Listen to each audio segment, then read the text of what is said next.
자, 그래서 인문학이 우리가 이제 지금이 거대한 전환기다 이렇게 봐야 되는데, 포스트 코로나 영상을 보면 두 가지 얘기가 꼭 나옵니다. 뭐가 나오냐면은 4차 산업혁명 얘기가 우리가 거의 한 5, 6년 계속 회자됐었거든요. 최근에 이제 코로나가 딱 터지면서 4차 산업혁명 얘기가 좀 들어갔던 거죠. 클라우스 슈바프라는 사람이 4차 산업혁명에 대한 책도 썼고요. 그 다음에 그레이트 리셋이라는 책을 썼어요. 한국에 번역이 안 됐다고 합니다. 거대한 리셋이에요. 그러니까 대공황 정도의 수준이 아니에요. 팬데믹, 코로나하고 인공지능이 만나버린 거죠, 두 개가. 4차 산업혁명이 한꺼번에 시너지가 이렇게 생겨버린 거예요. 곱하기가 돼버린 거죠. 거대한 리셋이 돼버리는 거죠. 그러니까 오늘 이야기는 제 책 제목처럼 미래 인문학인데, 과연 리셋은 리셋인데, 우리가 사실 리셋이라기보다는 다시 돌아가는 것이죠. 원래 원형을, 원래대로 우리가, 300년 전에 자본주의가 시작하고서 계속해서 우리가 이 세대가, 한 10세대가 지나면서 잘못 생각해 왔던 것들이 그레이트 리셋 하는 식인 거죠. 리셋, 컴퓨터 그냥 껐다가 다시 켜는 겁니다, 그냥. 새롭게. 운영 체계가 바뀌어버리는 거예요. 그런 지금 시기가 왔다라는 것이죠. 그래서 오늘 강의를 준비하면서 이제 이 인공지능에 대해서 꽤 깊이 있는 책하고, 물론, 제가 쓴 인공지능 책이 더 깊이가 있습니다. 제가 오늘 여러분이 10,000원에 사신 거, 그게 좀 더 실용적이고, 좀, 어떤 새로운 관점이 좀 더 압축적으로 들어가 있을 것이고, 그 다음에 마케팅 책 중에서 2017년에 나온 책인데, 변하는 것과 변하지 않는 것이라는 책을 가져왔어요. 책 3권을 가져왔거든요. 약간 요약을 하면서 아주 중요한 핵심을, 지금 뭐냐면은 인간이 변해왔던 거예요. 마케팅이 변해온 거예요, 지금까지. 그래서 과거의 성공 방식으로 앞으로는 성공을 못하는 거죠. 그래서 변하지 않는 것이 무엇인가를 지금 점검해야 되는 이제 그런 리셋, 다시 세팅하는, 모든 게 다시 세팅되는 그런 시기라는 것이죠. 근데 그게 어떻게 세팅될 것이냐, 즉 여기서 코로나에 대한 책은 안 가져왔어요. 그건 이제 말로 얘기할게요. 그래서 고른 게 보살핌의 경제학인데, 케어링 이코노믹스예요. 케어링 이코노믹스. 보살핌의 경제학으로 하트가 그려져 있죠. 이 3권의 책이 오늘 강의의 어떤 전반적인 흐름입니다. 이것은 제가 무슨 제 가치관이나 철학을 이렇게 강변하는 그런 자리가 아니고, 정말로 저는 이제 1989년부터 엘빈 토플러의 제3의 물결인가요? 그 책이 나왔을 때부터 미래학에 대해서 지금까지 30년 넘었죠. 30년 넘었죠. 30년 넘게 미래학하고 뇌과학 두 가지에 계속 관심을 갖고 공부를 해왔어요. 뇌과학하고 미래학. 책도 그래서 두뇌 사용 설명서하고 미래인문학 책을 쓰게 된 거죠. 제가 그 책을 썼던 시기는 25년 정도 공부가 됐을 때 그 책을 썼는데, 25년 정도 계속 책을 읽고 사색을 하다 보니까 제가 TV에서 강의하는 사람들을 비판하기 시작하더라고요, 제가. 저 사람 저건 잘못됐는데 이걸 제가 얘기하기 저도 모르게. 미래학자들이 얘기하는 것이, 이거는 틀릴 것 같다. 이 느낌이 오기 시작하는 거예요. 25년이 지나니까. 뇌과학에서도 마찬가지였어요. 김대식 박사라든가 이런 카이스트의 교수들이 강의하는 걸 들어봐도 또, 아무튼 뭔가 잘못된 게 느껴지고, 박문호 박사 같은 분이 강의하는 걸 들어보면 이게 너무 학자품이다. 이걸 사람들이 저걸 어떻게 활용을 하냔 말이냐. 그 어떤 그 사람들이 떠먹을 수 있게 전달해주는 또 학자가 드문 거예요. 그래서 이제 그 책들을 제가 쓰게 된 거죠. 책이라는 것은 뭐 억지로 써도 나오긴 합니다. 다른 사람들의 도움을 받아서 쓸 수는 있어요. 근데 진짜 좋은 책은 자기 가슴 속에서 하고 싶은 말이 몇 가만히 쌓여야 돼요. 도저히 내가 이 말을 안 하면은 돌아버릴 것 같다. 그 불만이 막 쌓여야 되거든요. 왜 저렇게밖에 말을 못하지? 왜 이렇게밖에 책을 못 쓰지? 이 불만이 막 쌓여야 됩니다. 그 불만이 터져 나오는 것이 책이 될 때 이제 그게 진짜 책이죠. 그렇게 이제 칼럼들을 쭉 쓰면서 이제 그 두 권의 책을 제가 이제 썼는데요. 아무튼 질병부터 얘기해 볼까요? 질병, 코로나는요, 주기적인 현상인데 지구의 온도가 평균 기온이 1도가 올라가면 질병 발생률이 이제 학자마다 다른데요. 약 6배에서 30배가 올라갑니다. 전염병 발생률이. 지구의 기온이 1도 올라갈 때마다. 그게 기후변화예요. 코로나는 기후변화 때문에 온 거예요. 물론 저거 말고 인간이 오지를 탐사하기 시작하면서 동물들끼리만 오가던 바이러스를 우리가 가져왔다. 뭐 이런 얘기도 있는데 기후변화가 주요 원인인 게 예를 들자면 빙하만 녹아도요 바이러스가 퍼져버려요. 10만 년 전에 빙하가 녹아버리는 거예요. 만년설이. 그럼 그 공기 중에 돌아다니던 그 바이러스가 퍼질 수밖에 없잖아요. 바람이 불면은. 예. 그러니까 온도가 올라가면 지구의 평균 기온이 올라가면 전염병은 계속 창궐 할 수밖에 없는 겁니다. 여러분 앞으로 지금 코로나의 치사율이 약 1% 정도 되는데 5%짜리가 올 거고요. 올 수밖에 없어요. 이거는 경향성이에요. 피할 수 없는 겁니다.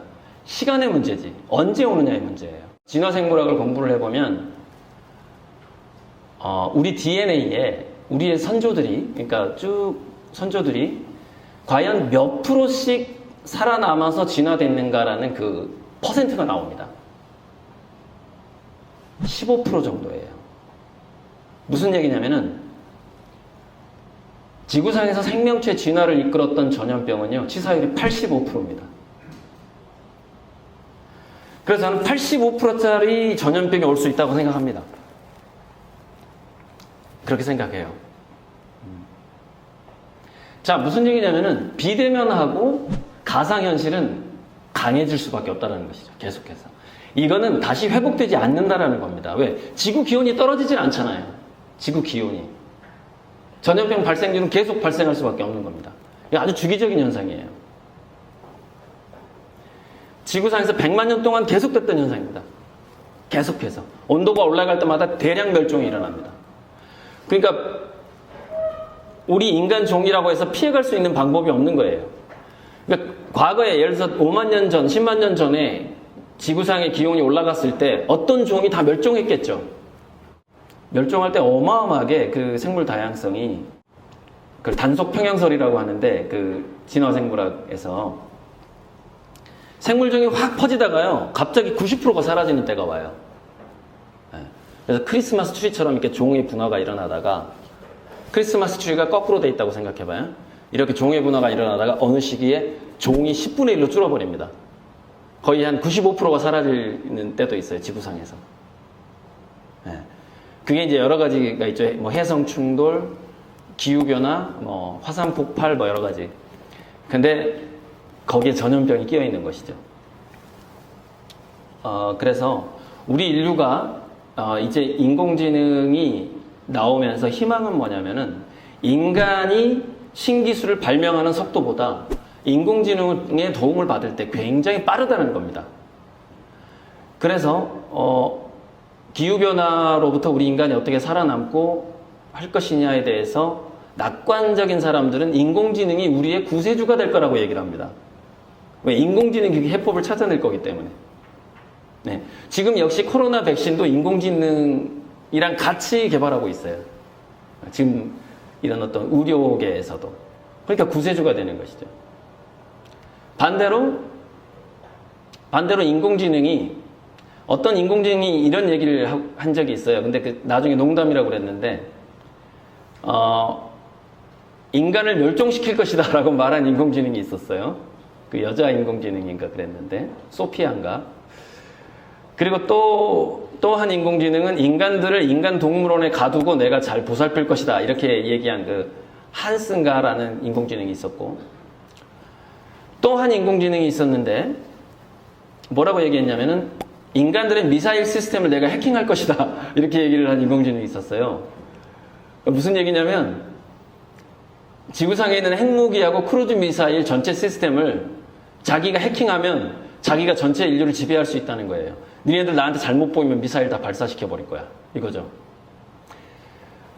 그런데 대부분 조사를 해보면은 그 인공지능이 그렇게 얘기를 했던 이유는 뭐냐면은 그 언어를 배운 거예요, 인간들한테. 즉 테러리스트처럼 막 10대들은 험한 말하기 좋아하잖아요. 막 욕도 잘하고 폭력적인 이야기 많이 하고, 거기에 노출이 많이 되면은 이제 그런 언어 구조가 그 인공지능한테 들어가게 되는 것이죠. 근데 여기서 우리가 굉장히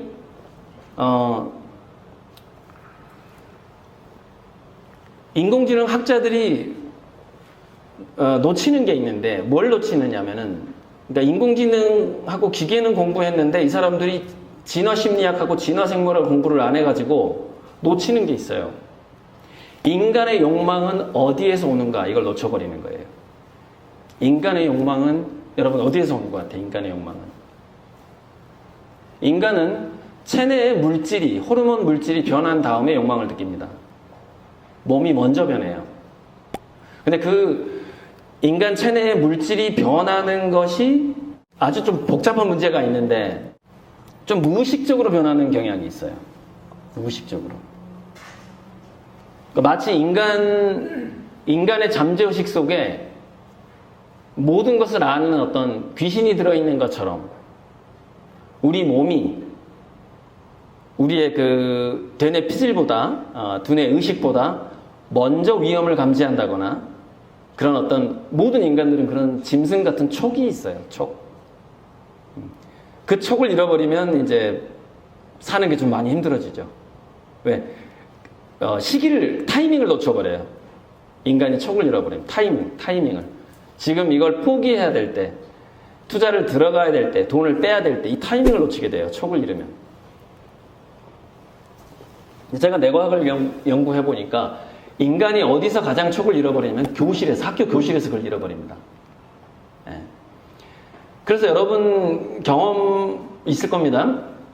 선생님을 무시하고 잠만 잤던 애들이 부자가 되는 경향성 혹시 못 보셨나요? 제 학교 다닐 때 찌질이었는데 저 뒤에서 잠이나 퍼자고 불량배들이라고 돌아다니고, 근데 어떻게 저렇게 나는 공무원 준비하느라고 공부 열심히 했는데 쟤 어떻게 저렇게 부자 됐지? 이런 거 보신 적 있으세요? 걔네들은 그 촉을 거세당하지 않은 거죠. 선생님으로부터. 우리 교육 시스템은 인간의 약간 그 초인적인 감각을 거세시킵니다. 그게 이제 공교육 음모론인데 명문대 음모론이라는 게 있어요. 미국에서 나온 건데, 미국에서 왜 살인 명문대를 만들었는가 했더니 부자들이 명문대를 만든대요. 그런 다음에 명문대 나온 사람들을 상류층으로 만드는 구조를 만드는 겁니다. 그럼 대부분의 사람들이 자기 인간의 그 감각을 버리고, 본연의 어떤 그 초인적인 감각을 버리고, 초감각을 버리고 공부를 선택을 합니다. 왜? 그게 확률적으로 높으니까 그걸 선택하는 게. 그래서 이 세상에 명문대를 만든 목적이 실은 그 지구상의 그 상류층 1% 상류층들이 자기를 위협하는 천재가 나오지 못하도록 하는 게 목적이라는 거예요. 그게 명문대의 목적이랍니다. 이게 이제 명문대의 음모론이에요. 믿거나 말거나. 근데 그런 경향성은 분명히 있어요. 분명히 있어 왔어요, 지금까지. 인공지능이 우리의 인간의 욕망이라는 것이, 욕망의 감정이라는 것이 이타심이 됐던 질투심이 됐던 간에 뭐 비교해서 자기는 이렇게 나는 남들하고 비교할 때 이렇게 기분이 좋아. 내가 뭐 돈이 더 많을 때. 아무튼 그런 어떤 거. 그런 우월의식 같은 거. 이런 모든 게 감정이란 말이죠. 그런 것들이 우리 체내에 세포적인 변화, 호르몬의 변화, 그다음 두뇌에서의 그 시냅스 사이에서 신경 전달 물질의 변화가 없으면은 그 욕망이, 그 감정이 생기질 않아요. 그런데 인공지능은 바로 그 세포가 없다는 겁니다. 이게 인공지능 학자들이 놓치는 것이죠. 그래서 인공지능이 너 인류를 말살시켜버릴 거야, 뭐 인류를 지배할 거야 하는데 그게 가짜 욕망이에요. 마치 무슨 얘기냐면은 어린애들이 TV 프로, TV 영화 뭐 슈퍼맨 보고서 막 옥상에서 뛰어내리는 거랑 비슷한 겁니다. 그게 무슨 의미인지도 몰라요. 잘. 맥락은 갖고 있는데 진짜 그 욕망이 없다는 거예요. 그 말을 할 때. 그래서 우리 세포가, 인간들의 세포가 가지고 있는 이 욕망이라는 것이 약 38억 년 진화해 왔다라는 것을 알아야 돼요. 38억 년. 물론 인공지능의 진화 속도가 빨라서 인공지능이 그 부품이 나노화되고 더 나아가서 생화학적인 바이오 에너지, 그러니까 우리 세포랑 비슷한 그런 어떤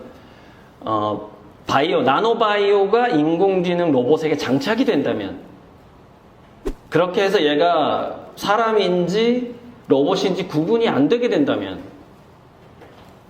거기서 진짜 우리가 느끼는 욕망 같은 걸 느낄 수가 있어요. 인공지능이, 로봇이. 그러나 그렇게 되려면 최소한 50년은 걸린다고 제가 보고 있어요. 50년은 걸린다. 지금 여기서 우리 그냥 일단 50년 한번 잘 살아보자는 것이죠. 정말 인공지능이 그런 욕망을 갖기 전에. 진짜 우리보다 10,000배가 아니라 사실 몇 조 배 뛰어나다고 하는데, 인공지능의 IQ가 인간보다 몇 조 배 뛰어나다고 하거든요. 조 단위가 넘는데요. 양자 컴퓨터 이렇게 가버리면. 걔네들이 욕망까지 가졌다고 생각해 보세요. 걔네들이 인간을 질투한다고 생각해 보세요. 우리가 머리가 1조 배가 뛰어난데. 그러면 정말 장담 못하죠. 인류는 말살될 수도 있어요. 그러나 지금으로서는 우리가 그나마 50년, 100년 정도는 저는 그럴 가능성이 없다고 보는 겁니다. 왜? 인공지능은 세포하고 호르몬하고 신경 전달 물질이 없어요. 즉 욕망의 진화를 38억 년 동안 인간이 38억 년의 기간이 얼마나 깁니까? 이 욕망의 진화. 이거를 단기간에 인공지능이 해낼 수가 없다는 것이죠. 그리고 그것을 해내야 된다는 필요성도 못 느껴요, 얘네들은. 그냥 굉장히 빅데이터를 가지고 있고 모든 걸 다 알고 공기지능화 될 거예요. 그럼 인공지능은 과도기적으로는 상류층, 인공지능 회사의 간부들이 먼저 인공지능을 잘 활용을 할 거예요. 구글 같은 데서도 인공지능 프로그램 같은 거를, 자동화 시스템 프로그램 같은 거를 제일 좋은 거는 지들이 비밀로 가지고 있고요. 밑에서부터 풀어요, 공짜로. 소스를. 그래서 수많은 중소기업들이 구글에서 개발한 그 인공지능 시스템을 지금 쓰고 있어요. 한국에서도. 네, 쓰고 있어요. 근데 그걸 왜 푸냐? 빅데이터를 모으려고 풀어요. 거기에 이제 뭐냐면 얘네들이 스파이지, 스파이. 그러니까 한국의 중소기업은 어떻게 움직이는가를 구글의 인공지능이 공부하고 있는 거죠. 그 공짜 인공지능 프로그램을 풀면서, 공짜로 풀면서. 이게 과도기적인 현상입니다. 그래서 이 과도기적인 현상이 포스트 코로나랑 겹쳐서 우리는 아마 20, 30년은 굉장히 부익부 빈익빈, 초양극화가 일어날 수밖에 없어요. 어떤 기적적인 정말 일이 일어나지 않는 한, 기적적인 뭐 천재가 나타나든지 해서 그 천재 해커가 구글의 인공지능 전체를 그냥 지구상에 다 뿌려버리는 거예요. 모든 사람이 쓸 수 있도록. 저는 그런 일이 일어날 거라고 보는데, 그래서 어찌되었건 저는 인간은 최소한 50년에서 100년 정도는 인공지능의 주인으로 살 수 있다고 봅니다. 인공지능의 주인으로 살 수 있다. 자, 그렇다면은 지금 우리는 인공지능 비관론에 빠져가지고는 아무것도 못하는 거예요. 인공지능을 최대한 앞으로 내가 50년간은 최대한 활용을 해야 되겠다로 마음 먹고 그와 비슷한 비대면 가상현실 쪽 그리고 SNS 쪽을 물론 우리의 정보를 플랫폼 기업 뭐 아마존이나 구글 이렇게 뭐 플랫폼 기업한테 우리 정보가 나가긴 하죠. 그러나 교환 가치는 충분합니다. 그래 나 이렇게 살고 있어. 즉 프라이버시라는 것이 이제 프라이버시가 사라진다는 그런 책도 있는데 우리의 사생활이라는 거, 나의 감정이라는 것. 그냥 예를 들자면 국가에서 주는 연금을 받고 국민 기본소득 뭐 조만간 이제 점점 늘어날 텐데 근데 재정이 없어서 쉽지는 않을 겁니다.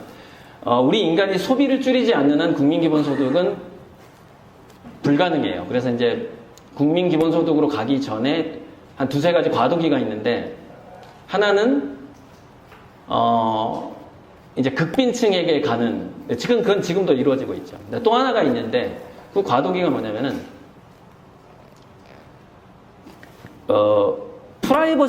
자기 프라이버시를 공개하는 사람일수록 보상을 더 많이 받는 시대가 20, 30년간 지속될 거예요.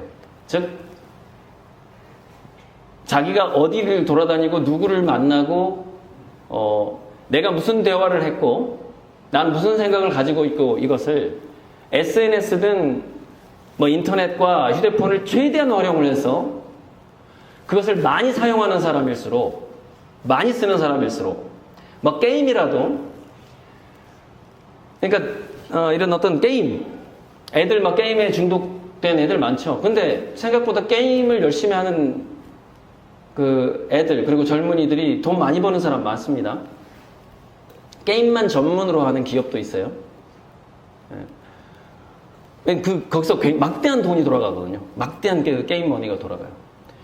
그 게임 머니가 왜 돌아가죠? 바로 인간의 욕망을 자극하거든요.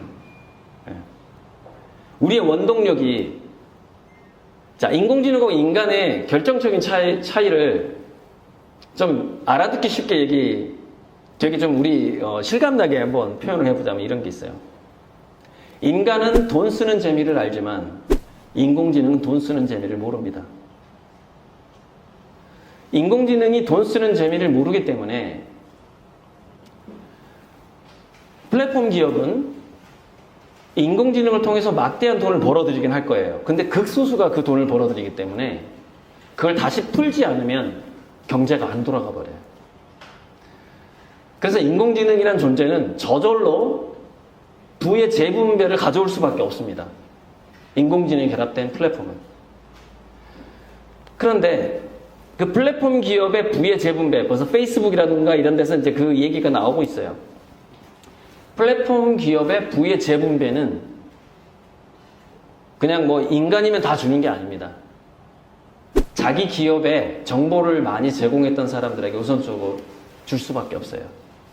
국가에서도 마찬가지입니다. 앞으로 온라인 기반 지역경제, 온라인 기반 돌봄 경제가 뜰 겁니다. 앞으로. 그래서 제가 오래전부터 인간들의 모든 장사는 봉사화될 것이다 라고 얘기를 했거든요. 미리 봉사정신을 갖던지 아니면 미리 나는 이게 장사가 아니라 봉사라고 생각을 하든지 그러면 성공한다고 제가 몇 년 전부터 5, 6년 전부터 외치고 다녔었어요.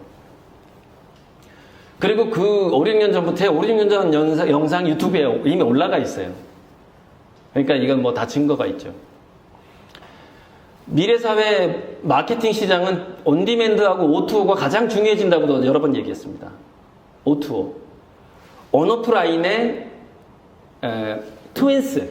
즉, 오프라인에 있는 게 온라인에도 있고, 온라인에도 있는 게 오프라인에도 있어야 돼요. 그래서 실제로 육체적인 체험을 원하는 사람이 오프라인에 오거든요. 와서 또 체험을 한 다음에 그걸 또 온라인에 올려요. 네. 그럼 오프라인에서 체험한 사람은 다시 집에 가서도 온라인에서 그걸 또 활용을 해요. 그렇게 해서 O2O가 계속해서 고객들 충성도를 잡아내죠. 근데 온라인만 있고 오프라인이 없거나 오프라인만 있고 온라인이 없다 그러면 고객 충성도가 안 생기는 거예요. 그 연결이 안 되는 거예요. 끊어지는 거예요. 그리고 이제 온오프라인에서 O2O를 기반으로 온디맨드 경제가 계속 뜨는 거죠. 완전히 뭐냐, 핀셋 맞춤 마케팅. 핀셋 맞춤 마케팅이 어떻게 가능하죠? 인공지능이 다 기억하고 있으니까. 이 사람의 소비 패턴하고, SNS에 예를 들어 40년 살았다 그러면 40년 동안 자기 부인한테 요즘 40세다 그러면은 한 20년 동안은 이 사람이 자기 가족 생일 때 뭘 샀는지를 인공지능이 다 기억하고 있는 거죠. 만약에 홈쇼핑을 했다거나 인터넷 기반으로 카드를 썼다거나 하면은. 예. 그래서 인공지능이 우리를 더 잘 아는 시대가 왔다. 이렇게도 말을 하죠.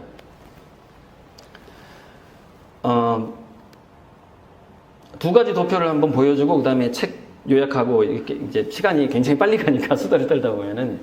근데 이건 수다는 아니고, 사실은 이게 이제 저의 어떤 30년 공부의 통찰을, 30년 공부도 그냥 한 게 아니고요. 그냥 도서관에 살 정도로 공부를 했거든요. 그림이 안 팔려서 그동안. 근데 지금 그림이 팔리기 때문에 그림 그리느라고 이제 정신이 좀 없는 상황입니다. 자, 이 도표를 보면은, 매슬로우의 욕구 5단계설 다음에 욕구 8단계설이 있어요. 그것도 이따 한번 좀 찾아서 한번 보여드릴 텐데, 이건 뭐냐면은 돈에 대한 욕구 몇 단계죠? 8단계 정도 되는 거죠. 돈에 대한 욕구 8단계. 이 돈에 대한 욕구 8단계설이 이게 왜 중요하냐면, 이제 막 돈을 벌고 있는 신흥부자들은 어디에 돈을 쓰는가가 여기 나와 있거든요. 그래서 이 도표가 중요합니다. 처음에 기본적인 욕구, 이게 이제 매슬로우의 8단계로 비교해보면 이제 생리적 욕구죠. 먹고 싸고, 그런 거죠. 자고. 안전자금 확보. 안전의 욕구. 그러니까 매슬로우 단계를 그대로 지금 이 사람이 누가 이걸 만들었는지 지금 자세히 조사는 안 해봤습니다만 이 책에 나와요. 책에 나오는 도표인데. 그 다음에 여가활동. 이제 여가활동. 좀 자기 자존을 찾기 시작하는 거죠. 나는 누구인가를 묻기 시작하는 거죠. 그 다음에 이윤창출. 이게 이제, 사회적 성과를 내면서 인정받는 그런 단계로 넘어가는 거죠. 그러면서 이제 투자. 자기가 돈을 어떻게 쓰고 어떻게 투자하는 것이 이 사회에 영향을 주면서 이 사회 전체의 시스템을 만들어가는구나. 이걸 인식하는 단계. 그래서 책임 있는 투자를 해야 되겠구나. 이런 거죠. 근데 이게 인류 전체가 자본주의가 거대한 리셋, 그 전환기를 맞으면서 지금 그 단계가 책임 있는 투자의 단계까지 와 있는 겁니다. 보편적으로. 즉 사람들이 아무렇게나 돈을 쓰지 않는다는 거예요, 이제는. 막 쓰는 시대가 끝나버렸어요. 돈을 이렇게. 돈이 돈을 버는 시대가 끝난 거죠. 저금리 시대잖아요, 그게. 돈이 돈을 벌기가 더 어려워졌죠, 이제는. 앞으로는 더 어려워질 거고요. 그래서, 그 다음에 이제 돈을 쓰는 것을 하나의 우리 삶을 구성하는 자원으로 생각을 하고, 좀 더 미래를 생각하는 단계가 이제 그 다음 단계고, 마지막 단계가 뭐냐면은 양질의 지속 가능한 삶을 확대하는 선순환 투자. 그래서 지속 가능성이 없으면, 그 다음에 친환경, 친생명, 지속 가능성, 사회적인 관계를 더 좋게 하는 이런 그런 게 아니면 신흥부자들은 돈을 안 씁니다. 네. 그러니까 지금 이제 이미 투자금을 번 돈을 많이 가지고 있는 베이비붐 세대가 돈을 쓰는 거하고 좀 달라요. 네. 베이비붐 세대가 돈을 쓰는 것은 좀 더 단순합니다. 네. 여가 활동하고 건강이죠. 즐겁고 쉽고 건강하고 쉽고. 네. 바이오. 즉 비대면 시대인데 어떻게 즐기긴 즐겨야 되겠는데 온라인에 익숙치가 않아요. 여전히 돈이 있는 베이비붐 계층은 어떤 욕구가 있냐면 그 향수가 있죠. 직접 대면에 대한 비대면이 아니라 직접 사람을 만나는 것에 대한 향수가 있잖아요. 예. 그래서 대형 고기 파는 집, 갈비집은 안 되지만 테이블이 두세 개 있는 막걸리집은 계속 잘 되잖아요. 거기는 왜 그러죠? 자기 단골들만 오잖아요. 자기가 늘 만나는 사람만 오잖아요. 그러니까 우리는 이미 과거에 호흡을 했어. 이미 우리는 침을 나눠버린 사이예요. 그죠? 그러니까 외부인으로 인식을 안 하는 거죠. 작은 가게는. 그러니까 그 작은 가게만 찾는 거예요. 작은 가게 가면 줄 서 있어요. 어르신들 막걸리 먹으려고. 거기 오는 사람 다 자기 친구들이니까 동네 사람들이고. 이게 이제 충성고객을 가진 작은 가게는 계속 된다. 왜? 인간이 그 베이비붐 세대는 대면의 욕구가 있기 때문에. 예. 큰 거는 안 되는 거죠. 왜? 불특정 다수. 누가 왔는지를 알 수가 없기 때문에. 이게 이제 포스트 코로나 시대죠. 자, 또 하나 이제 뭐냐면은, 박리담회로 갈 수밖에 없다. 지갑이 얇아졌기 때문에. 박리담회로 갈 수밖에 없다. 그래서 그게 사람들이 이제 장사를 하다 보면 내가 지금 장사를 하는 건지 봉사를 하는 건지 헷갈리기 시작하는 거예요. 남는 게 없는 거예요. 막 열심히 했는데 내 월급이 안 나오는 거예요. 그런데 그게 보편화가 돼버립니다. 즉, 자기 월급이 안 나오고 직원 월급을 줄 수 있으면 가능성이 있는, 그래서 그게 생존 상태입니다. 생존 상태. 그렇게 20, 30년 너무 심했나요? 아무튼 이 포스트 코로나 시대에 그렇게 생존할 수밖에 없는 거예요. 그게 구조가. 그게 봉사죠, 봉사. 내가 봉사한다는 느낌이 지금 현재 없다. 굉장히 위험한 거예요. 위험한 상태에 빠져 있는 겁니다. 내가 누구를 서비스하든지, 즉 가격을 낮출 수밖에 없는 가격 낮추기 경쟁이 계속 있을 수밖에 없는 거죠.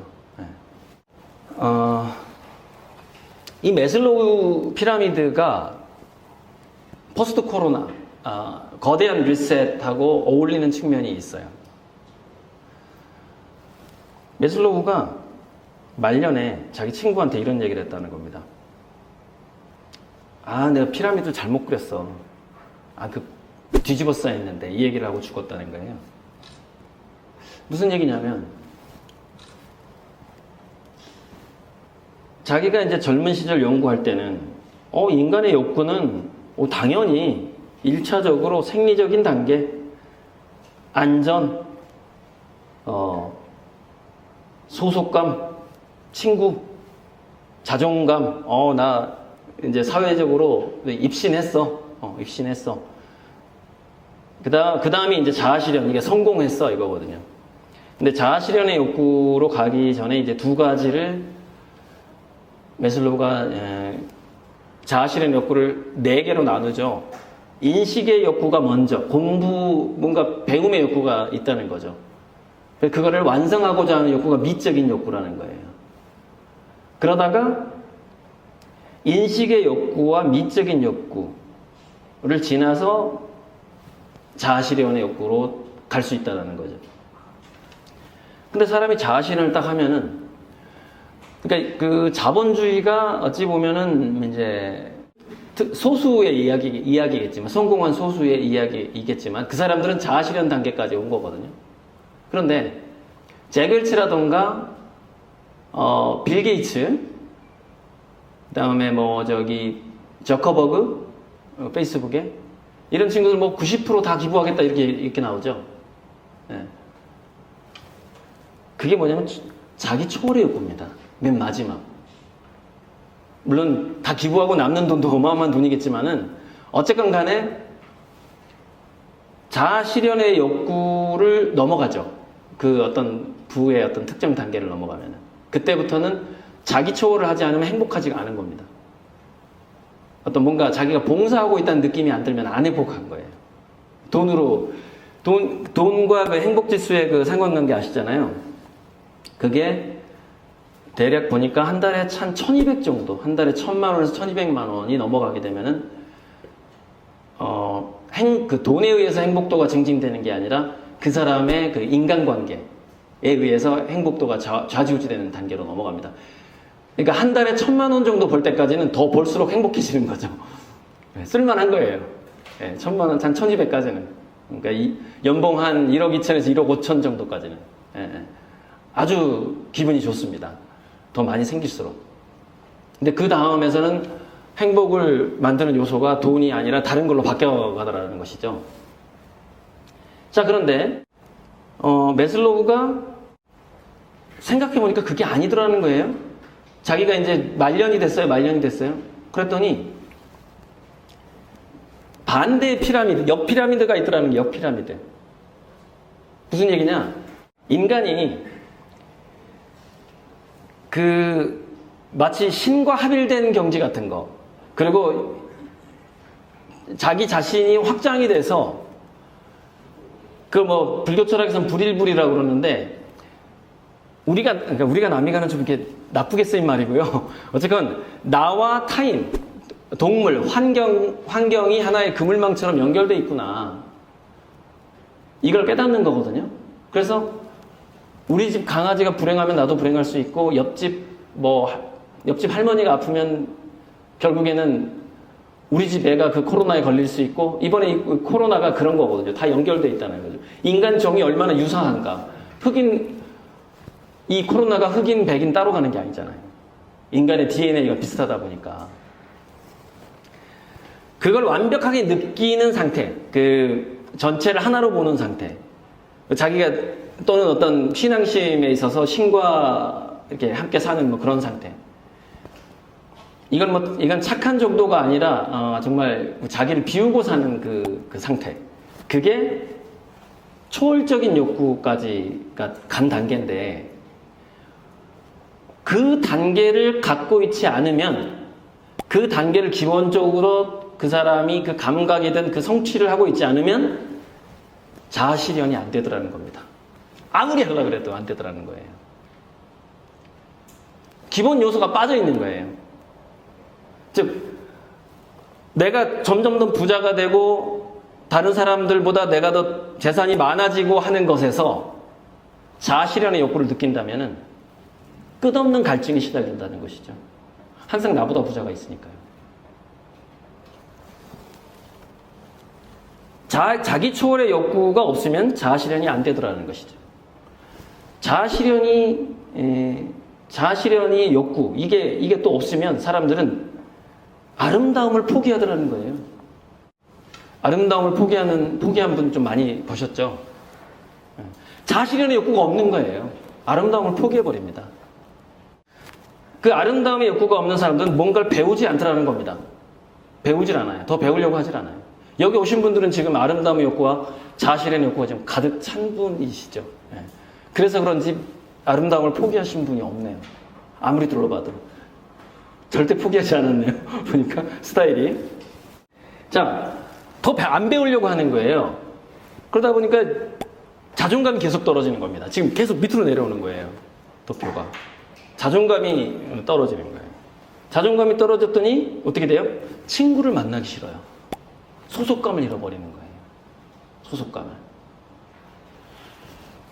소속감을 잃어버리면 나를 도와줄 친구가, 우리나라가 이게 굉장히 약하다고 하는데, 당신이 정말 위기에 처했을 때 당신한테 그냥 이렇게 돈을 빌려줄 친구가 몇 명이나 있냐? 그때 금액이 얼마였더라? 한 1,000만 원인가? 차용증서 없이 그냥, 아유, 그래? 그렇게 됐어? 그리고 1,000만 원씩 너한테 줄 친구가 몇 명이, 우리나라 굉장히 인원수가 적어요. 없어요. 전 세계 외국 다 조사를 해봤는데. 김누리 교수가 항상 이렇게 얘기하죠. 미국보다 더 미국화된 나라라고.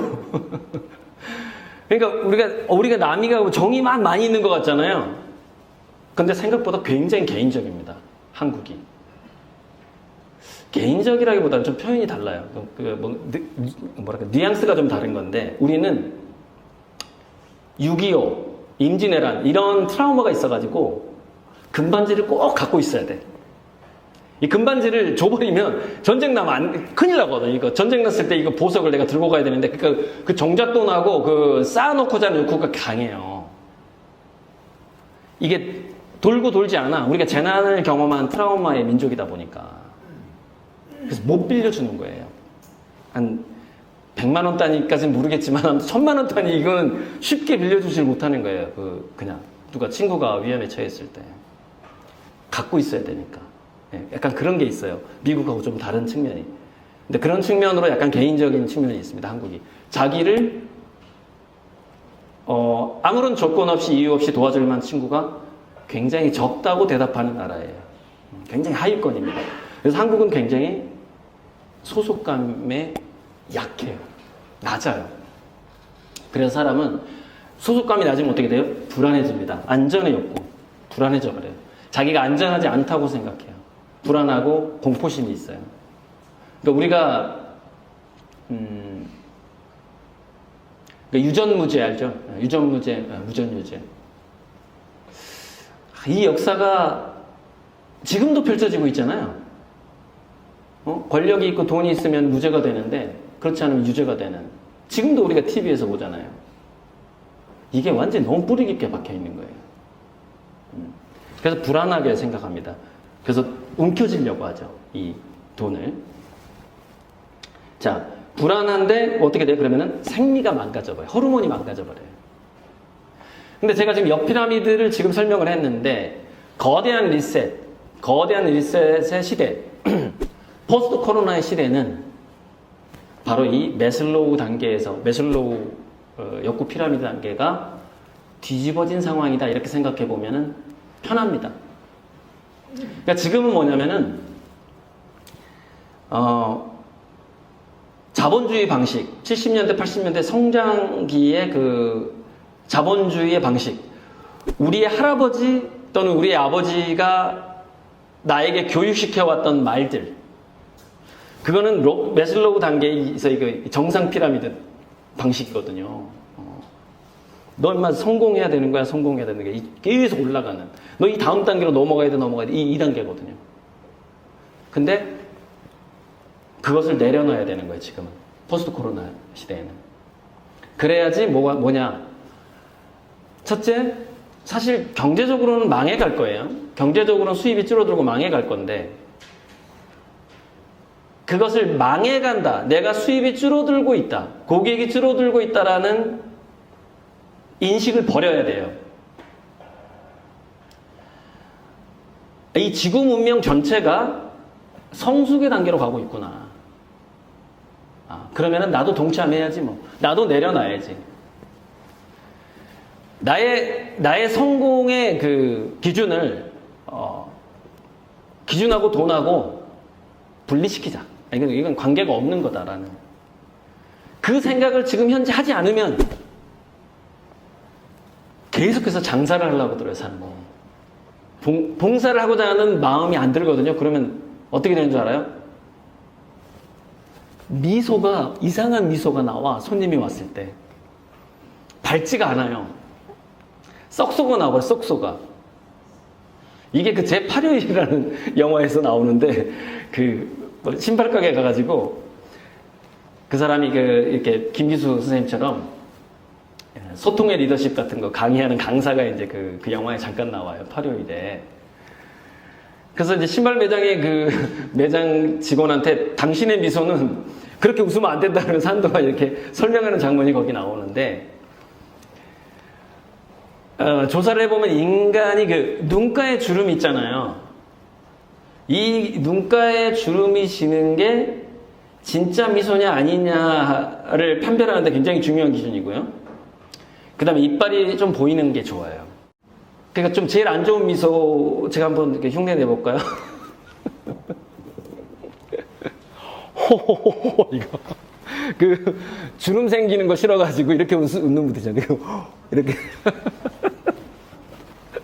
지금 공감하시는 여성분들이 좀 있는데 가장 안 좋은 미소. 사람들이 그 사람을 신뢰를 못해요. 그 미소에서부터 이미 손님이 떨어져 나가기 시작해요. 제가 고사동 기린 오피스텔에서 그림을 그리고 있는데 13층에서 지나가다 보면은 분명히 저 사람은 가게 주인인데 나는 낯선 사람이잖아요. 근데 가다 보면 가게 주인이랑 나랑 눈이 마주치잖아요.